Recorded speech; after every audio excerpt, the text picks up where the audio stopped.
Hello guys, তোমাদেরকে বেকার আন্দোলন পন্তপাকা টিভি স্বাগত।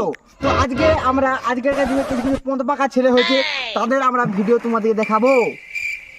তো বন্ধুরা, ওই যে দেখতে পাচ্ছ কতগুলো পন্তপাকা ছেলে ওখানে পন্তপাকাগিরি করছে। তো ওদের সঙ্গে আমরা কথা বলে জানবো যে ওরা কত পন্তপাকা। পন্তপাকা বাচ্চা এদিকে আয়। কি হয়েছে? পচ করছো, পচ করে ওখানে কি করছো? আমরা এখানে ফটফট করে মাছ ধরছি। আচ্ছা, তো বাচ্চা তুই একটা পন্তপাকা করছো, তোর নাম কি? রোহিত শর্মা। কোথায় বাড়ি? এই তো বড় জঙ্গলে। জঙ্গলে? এখানে কি করছে এখন? এখানে আমরা এই তো ফটফট করে ঢিল ছুটছি। আচ্ছা, এই তোর নাম কি? আমার নাম রাকেশ শর্মা। রাকেশ শর্মা। এই রাকেশ শর্মা তো বড় চাঁদকে গেল, তুই বড় এখানে কি করছিস? ও তাহলে মনে হয় আমি ওর বেটার বেটা। বেটার তোর বেটার ফোন মারি এসব বাদ দে, তোর ওখানে জেনে লাভ নাই। বল কি বলবো? আচ্ছা ফোন